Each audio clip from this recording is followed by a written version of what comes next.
The following video depicts how to administer insulin using a vial and syringe. Although the vast majority of students will be drawing up their own insulin and administering their own shots, it's important that you understand the procedure so that you can monitor appropriately.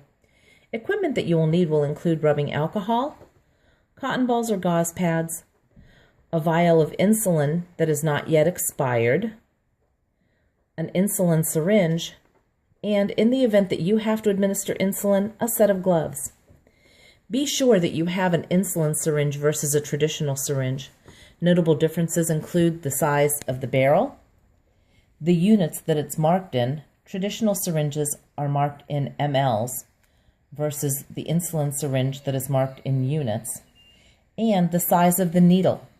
A traditional syringe has a much larger needle used for intramuscular injections versus the size of the needle on an insulin syringe, which is much smaller, used for subcutaneous injections.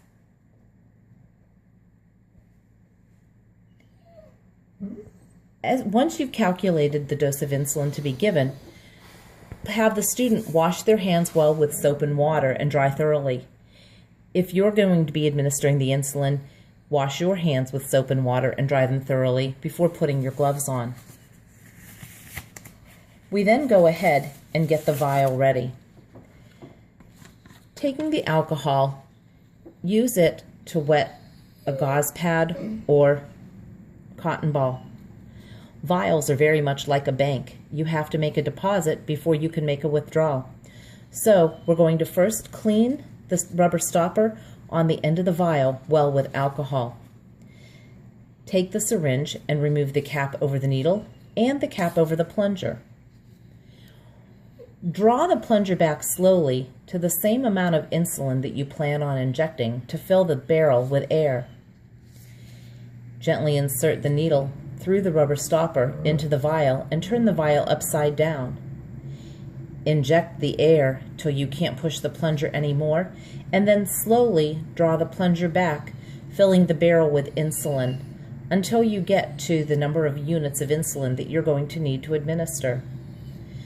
Occasionally you'll get a small air bubble, so holding the barrel of the syringe in one hand and the vial, gently tap on the syringe barrel to allow the air bubbles to rise to the top, and then gently push the air back into the vial. Have somebody else double check the amount of insulin that you've withdrawn just to be sure your calculation and the amount drawn into the syringe is correct. Next, you're going to decide upon the injection site. Take your gauze that is covered with alcohol and securing and outlining the site to be injected with one hand, prepare the skin using the alcohol and rubbing in a circular motion. Hold the barrel of the syringe steady and insert the needle into the skin. Gently push on the plunger till you can't push any more and remove the needle from the skin. You've now administered insulin. Dispose of the used syringe in either an empty water bottle or some sort of sharps container.